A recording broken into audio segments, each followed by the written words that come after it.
Banque de la Poste. Mercredi. Il me faisait entrer. Et je passais ma main dans sa culotte de pyjama. Ensuite, il me frotte les cuisses. Pour pénétrer les dessous des robes épiscopales. 60% des prêtres sont homosexuels. Pour s'initier aux positions que pratiquent les ecclésiastes. C'est impensable. Ah bah, ça, si, mais... On s'arrange avec Dieu. Et pour être instruit non pas De sexe. mais plutôt Éjaculation spirituelle, voilà. pour toutes ces sortes de choses, Dans les nuages, oui, ça en veut bien. il vous faudra question à la une, C'est un très beau choix. bien regarder. Faut-il abolir le célibat des prêtres et l'Église crée-t-elle des pédophiles? C'est dans Question à la une ce mercredi. Que Dieu vous bénisse. Dans quelques instants. Avec nous, Joël Devillé. Vous aussi, vous avez été victime d'un prêtre pédophile. Vous nous parlerez de ce combat que vous menez. Gabriel Ringlet, ce que vous attendez. À côté de moi se trouve aussi Monsieur Devillé. Vous avez été abusé par un prêtre. Est-ce que ce qu'a vécu Anne, je suppose que ça doit vous interpeller, et peut-être le décalage aussi entre vos appels à l'aide et la réponse de l'Église?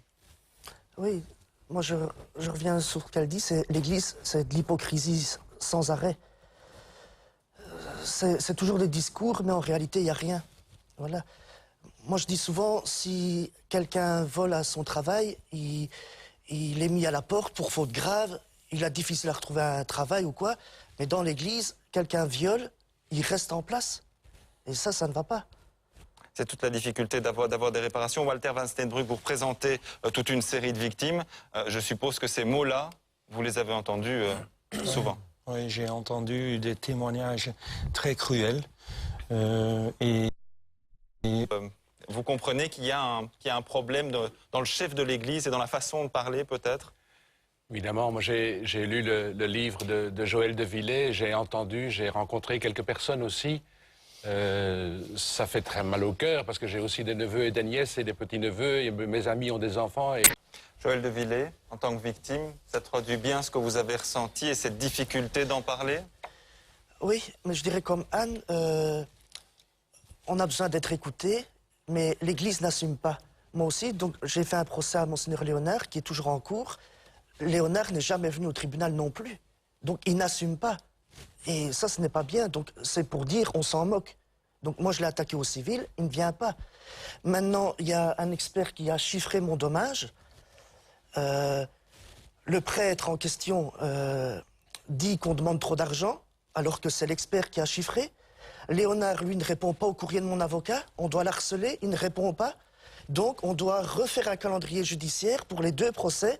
Donc de nouveau avec plaidoirie, tout des trucs comme ça, les conclusions. Donc ça va encore durer, et après ils disent qu'ils sont du côté des victimes. Donc il ne faut pas imaginer les victimes qui ne portent pas plainte et tout ça. Moi je porte plainte, je fais confiance à la justice, mais l'Église s'en fout. Il méprise les victimes. Dans mon cas, je suis méprisé. Je suis content que M. Scholtes a lu mon livre, mais il a fallu le temps. Voilà. Mais c'est bien. Mais ils sont ici pour en parler. Voilà.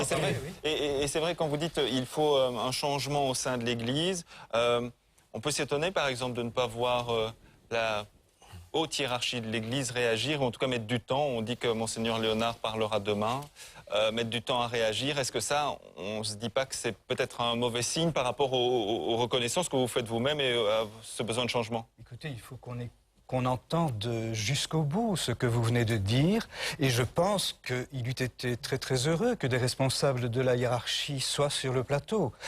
Moi, je le regrette profondément, mais ce n'est peut-être que partie remise. J'attends ce que je vais entendre à la conférence de presse demain, et j'espère que vraiment tout cela va être dans la plus grande clarté, mais avec toute la complexité que dit Monsieur De Becker, parce que c'est...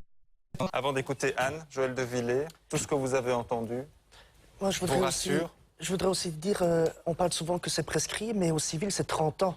Donc, il y a beaucoup de dossiers de la commission Adrienne Sens que c'était pas prescrit au civil. Mais la commission ne dit pas, allez quand même en justice.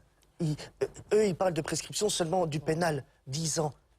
Bien sûr. Voilà. Justement, j'ai déposé une proposition de loi au Parlement. On va la réactiver en commission de la justice pour allonger ce délai de prescription, comme les